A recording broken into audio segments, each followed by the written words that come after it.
Assalamualaikum warahmatullahi wabarakatuh. Perkenalkan, nama saya Risna Minarsi. Saya membuat channel ini untuk memenuhi tugas dari dosen Bapak Ahmad Zailani, SUD MPD. Saya mahasiswa dari Sekolah Tinggi Ilmu Tarbiyah Mambaul Hikam. Di sini saya ingin menjelaskan tentang ulumul hadis yang berjudul hadis mutawatir. A. Pengertian hadis mutawatir. Kata mutawatir menurut bahasa ialah mutotobi yang berarti beriring-iring atau berturut-turut antara satu dengan yang lain. Sedangkan menurut istilah ialah suatu hasil hadis anggapan panca indera yang diriwayatkan oleh sejumlah besar rawi yang menurut kebiasaan mustahil mereka berkumpul dan bersepakat untuk dusta. B. Syarat-syarat dan pembagian hadis mutawatir. 1. Hadis mutawatir.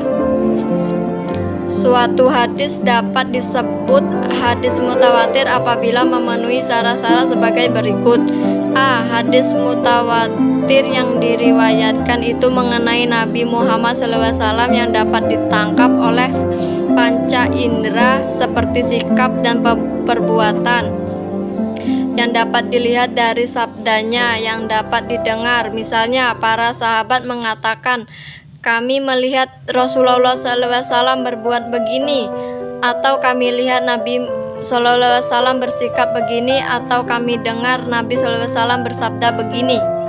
B. Perawinya mencapai jumlah yang menurut kebiasaan mustahil mereka bersepakat untuk berdusta. Jumlah minimal ada yang menetapkan 10 orang rawi, 20, 40, dan bahkan ada yang menetapkan minimal 70 rawi. C. Jumlah perawi yang pada setiap tingkatan tak boleh kurang dari jumlah minimal.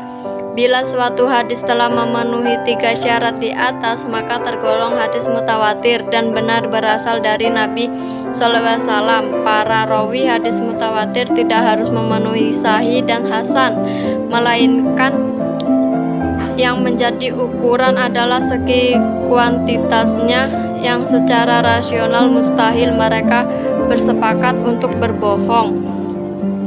Pembagian hadis 2. Pembagian hadis mutawatir. Para ulama membagi hadis mutawatir menjadi 3 macam, yaitu hadis mutawatir lafzi, hadis mutawatir maknawi, dan hadis mutawatir amali. C. Pengertian hadis ahad. Hadis ahad adalah hadis yang jumlah rawinya tidak sampai pada jumlah mutawatir, tidak memenuhi syarat mutawatir, dan tidak pula sampai pada derajat mutawatir. Hal ini dinyatakan dalam kaidah ilmu hadis, yaitu hadis yang tidak sampai jumlah rawinya kepada jumlah hadis mutawatir, baik rawinya itu seorang, 2, 3, 4, 5, dan seterusnya dari bilangan-bilangan yang dapat memberi pengertian bahwa hadis itu bilangan tersebut masuk ke dalam hadis mutawatir. D. Pembagian hadis ahad. Hadis ahad sendiri dibagi menjadi 3 macam, yaitu 1. Hadis mansur, 2. Hadis aziz, 3. Hadis gharib. E. Hadis hasan. Menurut bahasa, hasan artinya sesuatu yang disenangi dan dicondongi oleh nafsu. Menurut istilah, para ulama berbeda pendapat dalam mendefinisikan. Perbedaan pendapat ini disebabkan di antara mereka yang menggolongkan hadis hasan sebagai hadis yang menduduki posisi di antara hadis sahih dan hadis dhaif. Tetapi ada juga yang memasukkan sebagai bagian dari hadis dhaif yang dapat dijadikan hujjah. Menurut sejarah yang mula-mula memunculkan istilah hasan dari suatu jenis hadis yang berdiri sendiri adalah Abu Isa al-Turmuzi. Sebelum al-Turmuzi, istilah hadis hasan belum pernah dikenal. Al-Turmuzi sangat sering menyebut istilah hasan dalam kitab sunannya, sehingga ulama hadis menganggap kitab Al-Sunan sebagai sumber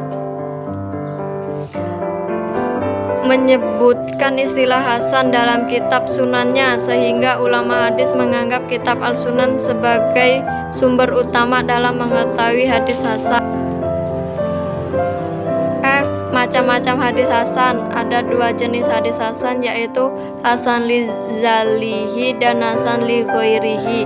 Dikatakan li zalihi sebab kualitas hasannya muncul karena memenuhi syarat tertentu, bahkan karena faktor lain di luarnya. Adapun hadis hasan li ghairi adalah hadis yang di dalamnya terdapat perawi mansur yang belum tegas kualitasnya, tetapi bukan perawi pelupa atau sering melakukan kesalahan dalam riwayat-riwayatnya, bukan pula mutaham bi al-kadzib dalam hadis, juga bukan karena sifat lain yang menyebabkan tergolong fasik dengan syarat mendapatkan penghukuman dari perawi lain yang mutakbar, tidak berstatus mutabi ataupun sayyid.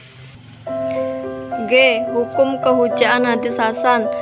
Jumhur mengatakan bahwa kehujaan hasan seperti hadis sahih, walaupun derajatnya tidak sama. Bahkan ada segolongan ulama yang memasukkan hadis hasan ini baik hasan li zati maupun hasan li ghairi ke dalam kelompok sahih, seperti Hakim, Ibnu Hibban, Ibnu Khuzaimah, meskipun tanpa memberikan penjelasan terlebih dahulu. Bahkan para fuqaha dan ulama banyak yang beramal dengan hadis hasan ini.